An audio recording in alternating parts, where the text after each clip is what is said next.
नमस्कार दोस्तों, मैं राहुल चौधरी स्वागत करता हूं आपके अपने यूट्यूब चैनल गैलेंट क्लासेज में। आज की क्लास में हम एसएससी एमटीएस के लिए पूरा पेपर सॉल्व करेंगे दोस्तों। जो आपका हाल ही में एसएससी एमटीएस का पेपर हुआ था, जिसमें आपके सभी शिफ्टों में जीके जीएस के महत्वपूर्ण प्रश्न पूछे गए थे, उन सभी प्रश्नों का वो बताएंगे कि आखिर एसएससी आपके प्रश्न पूछता कैसे है। इससे क्या होगा दोस्तों, आपके जो आने वाले दिनों में आपका जो एसएससी एमटीएस का पेपर होने वाला है, तो दोस्तों आपको आइडिया लग जाएगा कि आखिर एसएससी एमटीएस में प्रश्न आने वाले कैसे हैं। इससे क्या होगा दोस्तों, आप उसी हिसाब से आप अपनी तैयारी को बेहतर कर पाएंगे। तो दोस्तों ये समझ लीजिए कि यही पेपर होगा जो आपका एसएससी एमटीएस में आने वाला है, और अंतिम दिनों में आपको बस दोस्तों यही करना है। इसमें क्या होगा दोस्तों, आपको जो टॉपिक आपके कमजोर होंगे, आपको अपने उन टॉपिक के बारे में पता चल जाएगा और आप उन टॉपिक को अच्छे से कवर कर लेंगे। तो दोस्तों पूरा मॉक टेस्ट जरूर दें और समझें कि आपको कितने जीएस के प्रश्न आते थे। तो पहला प्रश्न है आपका, भारतीय संविधान का निम्नलिखित में से कौन सा अनुच्छेद जीवन और व्यक्तिगत स्वतंत्रता की सुरक्षा प्रदान करता है। चार ऑप्शन दे रखे हैं आपके, आर्टिकल 21, आर्टिकल 370, आर्टिकल 57 और आर्टिकल 250। तो इसका राइट आंसर हो जाएगा आपका आर्टिकल 21। तो आर्टिकल 21 आपका राइट आंसर हो जाएगा। आर्टिकल 21 में हमें जीवन और व्यक्तिगत स्वतंत्रता की सुरक्षा प्रदान की जाती है। नेक्स्ट प्रश्न है आपका, फील्ड हॉकी में साइड लाइन की लंबाई क्या होगी। चार ऑप्शन दे रखे हैं आपके, 91.4 मीटर, 72.3 मीटर, 110 मीटर और 102.1 मीटर। तो इसका राइट आंसर हो जाएगा आपका 91.4 मीटर। यानी कि फील्ड हॉकी में साइड लाइन जो होती है आपकी, उसकी लंबाई होती है आपकी 91.4 मीटर। आइए अगला प्रश्न देखते हैं। अगला प्रश्न है, निम्नलिखित में से कौन सा उपन्यास E.M. फॉरेस्टर द्वारा लिखा गया था। इसमें प्रश्न पूछा आपका कि जो आपके चार ऑप्शन दे रखे हैं, चार आपके जो उपन्यास दे रखे हैं, invisible man, Don Quixote, a passage of India और एक बिलव्ड। ये चारों उपन्यास में से जो E.M. फॉरेस्टर था, इसमें से किसने लिखा था। तो दोस्तों इसका राइट आंसर हो जाएगा आपका a passage to India. A passage to India जो उपन्यास है, यह आपके E.M. फॉरेस्टर ने लिखा था। अगला प्रश्न है आपका, तोते निम्नलिखित में से किस वर्ग के होते हैं। प्रश्न में पूछा है कि ये तोते होते हैं दोस्तों, आपके किस वर्ग में आते हैं। एक मैमल्स हैं, एक रेप्टाइल्स हैं, एक एवीज हैं, एक एम्फीबिया हैं। तो इसका राइट आंसर हो जाएगा आपका एवियस, यानी कि ऑप्शन 3 आपका राइट आंसर हो जाएगा। तोते जो हैं दोस्तों आपके एवीज में आते हैं। आइए अगला प्रश्न देखते हैं। अगला प्रश्न है आपका, निम्नलिखित में से कौन सा पश्चिम बंगाल का एक पारंपरिक नकाबपोश नृत्य है। चार ऑप्शन दे रखे हैं आपके, कवाड़ी, गिद्दा, गंभीरा और जवारा। तो इसका राइट आंसर हो जाएगा आपका गंभीरा। तो दोस्तों गंभीरा जो है आपका पश्चिम बंगाल का एक ऐसा पारंपरिक नृत्य है जो नकाबपोश नृत्य होता है। अगला प्रश्न आपका, लाई हरा ओबा महोत्सव द्वारा मनाया जाता है। यानी कि आपके पास दोस्तों क्या रखा है, आपसे पूछा है कि आपकी जो चार जनजाति दे रखी हैं, चार ऑप्शन दे रखे हैं, इनमें से किस जनजाति द्वारा लाई हराओबा नृत्य मनाया जाता है। सबसे पहले दोस्तों आपको पता होना चाहिए कि जो लाई हराओबा नृत्य जो होता है कहाँ पर मनाया जाता है। तो दोस्तों इसका आंसर आपका मणिपुर। मणिपुर में दोस्तों आपका ये नृत्य किया जाता है। और किस जनजाति द्वारा किया जाता है, तो दोस्तों यह किया जाता है आपका मिसी जनजाति द्वारा। जो मिसी जनजाति होती है वो आपका लाई हराओबा नृत्य यानी दोस्तों महोत्सव है जो मनाया जाता है।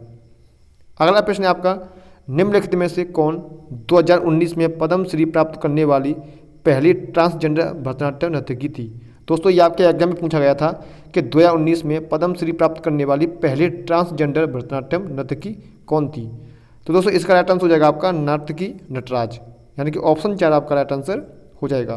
दोस्तों अगर आप इसकी क्लास की हमसे PDF चाहते हैं, तो दोस्तों मैं आपके लिए टेलीग्राम की लिंक आपके डिस्क्रिप्शन बॉक्स में लगा दूंगा, वहाँ से आप हमारा टेलीग्राम ज्वाइन कर लें और दोस्तों वहाँ से आप इसकी PDF ले सकते हैं। अगला प्रश्न आपका, निम्नलिखित में से क्या भारत में बेरोजगारी का कारण नहीं है। चार ऑप्शन दे रखे हैं आपके, slow economic growth, increase in labour force, lake of infrastructure development, lake of housing facility. तो दोस्तों इसका राइट आंसर हो जाएगा आपका ऑप्शन 4। अगला प्रश्न है आपका, निम्नलिखित में से कौन अकबर के 9 रत्नों में से एक नहीं था।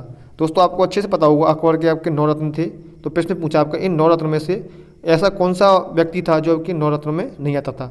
चार ऑप्शन आपके सामने दे रखे हैं, राजा मान सिंह, अबुल फजल, राजा टोडरमल, राणा अमर सिंह। तो दोस्तों इसका राइट आंसर हो जाएगा आपका राणा अमर सिंह।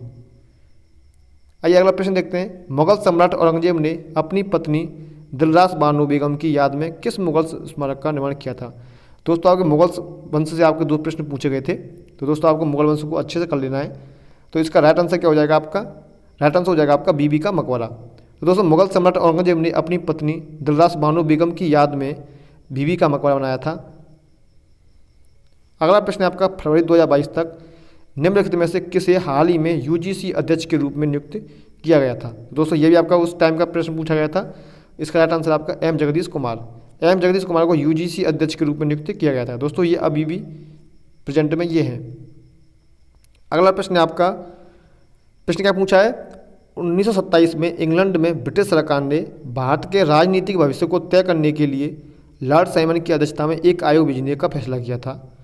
और सेकंड स्टेटमेंट है आपका, आयोग में कोई भारतीय प्रतिनिधि नहीं था। तो दोस्तों आपके सामने दो स्टेटमेंट दे रखे हैं, आपसे पूछा कि इन दोनों स्टेटमेंट में से कौन सा सही है और कौन सा गलत है। तो दोस्तों पहला स्टेटमेंट दे रखा था आपका, 1927 में इंग्लैंड में ब्रिटिश सरकार ने भारत के राजनीतिक भविष्य को तय करने के लिए लॉर्ड साइमन की अध्यक्षता में एक आयोग भेजने का फैसला किया था। दोस्तों ये बिल्कुल सही बात है, क्योंकि दोस्तों आपको पता होगा साइमन कमीशन 1927 में आया था और उसमें कहा गया था कि यह भारत के राजनीतिक भविष्य को तय करेगा। और दोस्तों आपको अच्छे से पता होगा कि इस आयोग में हमारा कोई भी भारतीय प्रतिनिधि नहीं था, इसीलिए दोस्तों इसका विरोध किया गया था। और इसी विरोध को चलते हुए दोस्तों जो हमारे लाजपत राय थे उनको दोस्तों मार दिया गया था। तो दोस्तों इसका राइट आंसर हो जाएगा आपका बोथ फर्स्ट एंड सेकंड। आइए अगला प्रश्न देखते हैं। अगला प्रश्न, नवंबर 2021 में खेले गए आईसीसी पुरुष टी20 विश्व कप फाइनल में ऑस्ट्रेलिया ने किस टीम को हराया था। चार ऑप्शन दे रखे हैं आपके, न्यूजीलैंड, इंग्लैंड, इंडिया, पाकिस्तान। दोस्तों यह प्रश्न भी आपका एग्जाम में पूछा गया था, उस टाइम का प्रश्न था। तो इसका राइट आंसर हो जाएगा आपका न्यूजीलैंड। आइए अगला प्रश्न देखते हैं। HVJ पाइपलाइन खाली जगह राज्य के माध्यम से नहीं चलती है। दोस्तों इसमें पूछा आपका HVJ जो पाइपलाइन है वो किस राज्य से होकर नहीं चलती है।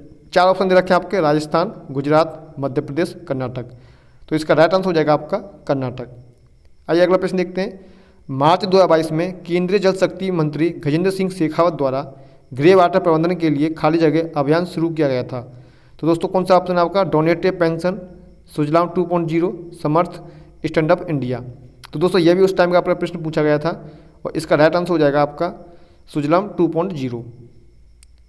अगला प्रश्न है, 1793 में जब स्थायी समझौता शुरू किया गया था तब भारत के गवर्नर जनरल कौन थे। तो दोस्तों चार ऑप्शन है आपके, Warren Hastings, Charles Cornwallis, Thomas Munro और रॉबर्ट क्लाइव। दोस्तों प्रश्न आपसे पूछा है कि किस वायसराय ने 1793 में जो आपके स्थायी बंदोबस्त शुरू किया था तो किसने किया था। तो दोस्तों इसका राइट आंसर हो जाएगा आपका कॉर्नवालिस। कॉर्नवालिस ने 1793 में स्थायी समझौता शुरू करने किया गया था और जो भारत के गवर्नर जनरल थे। अगला प्रश्न है, निम्नलिखित में से कौन सा ठंडे खून वाले जानवरों का उदाहरण नहीं है। मतलब इसने पूछा है कि इन दोनों में से, कछुआ और सांप में से कौन सा ऐसा जानवर है जो ठंडे खून वाला जानवर होता है। तो दोस्तों इसका राइट आंसर हो जाएगा आपका दोनों, क्योंकि दोस्तों कछुआ का भी रक्त ठंडा होता है और सांप का भी रक्त ठंडा होता है। तो बोथ फर्स्ट एंड सेकंड इसका राइट आंसर हो जाएगा। अगला प्रश्न है आपका, अगला प्रश्न देख लेते हैं। महाकाली गुफाएं डैश में स्थित 19 चट्टानों को काटने वाले स्मारकों का एक समूह है। तो दोस्तों चार ऑप्शन दे रखे हैं आपके, महाराष्ट्र, मध्य प्रदेश, तमिलनाडु और वेस्ट बंगाल। तो दोस्तों इसका राइट आंसर हो जाएगा आपका महाराष्ट्र। महाकाली जो गुफाएं दोस्तों महाराष्ट्र में हैं, जिनमें से 19 चट्टानों को काटने वाले स्मारक का एक समूह है।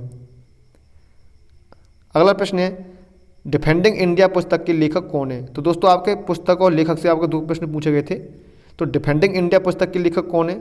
ऑप्शन दे रखे हैं आपके, अटल बिहारी वाजपेयी, प्रणब मुखर्जी, जसवंत सिंह, सीताराम येचुरी। तो इसका राइट आंसर हो जाएगा आपका जसवंत सिंह। जसवंत सिंह ने दोस्तों डिफेंडिंग इंडिया पुस्तक लिखी थी। अगला प्रश्न है, महात्मा गांधी ने किस वर्ष अहमदाबाद में एक सफल मिल श्रमिकों की हड़ताल का नेतृत्व किया था। तो दोस्तों आपको मैं ट्रिक बता देता हूँ, इसकी एक ट्रिक है CAG। तो C से होता है दोस्तों आपका चंपारण, और दोस्तों A से होता है आपका अहमदाबाद मिल, और G से होता है दोस्तों खेड़ा। दोस्तों 1917 में हुआ था आपका चंपारण आंदोलन, 1918 में हुए थे आपके अहमदाबाद मिल और खेड़ा आंदोलन। तो दोस्तों इसका राइट आंसर हो जाएगा आपका, इसमें क्या पूछा है, सफल मिल। तो दोस्तों अहमदाबाद मिल जो है दोस्तों उसका हुआ था आपका 1918 में, यानी कि ऑप्शन 2 आपका राइट आंसर हो जाएगा। तो दोस्तों 1918 में महात्मा गांधी ने अहमदाबाद में एक सफल मिल श्रमिकों की हड़ताल का नेतृत्व किया था। अगला प्रश्न देखते हैं। दोस्तों आज के लिए इतने प्रश्न कंप्लीट किए हमने। अगली क्लास में दोस्तों आपको इससे आगे प्रश्न लेके आएंगे। दोस्तों जितने भी MTS में प्रश्न पूछे गए थे दोस्तों, सबसे पहले हम SSC MTS के सभी प्रश्नों को सॉल्व करेंगे। उसके बाद दोस्तों हम CGL CHS के प्रश्नों को सॉल्व करेंगे। इसलिए दोस्तों अगर आप इस सीरीज को आपको कंटिन्यू चाहते हैं तो आप कमेंट बॉक्स में बताएं कि दोस्तों आप इस क्लास को डेली देखना चाहते हैं। तो दोस्तों मिलते हैं अगली क्लास में, तब तक के लिए धन्यवाद।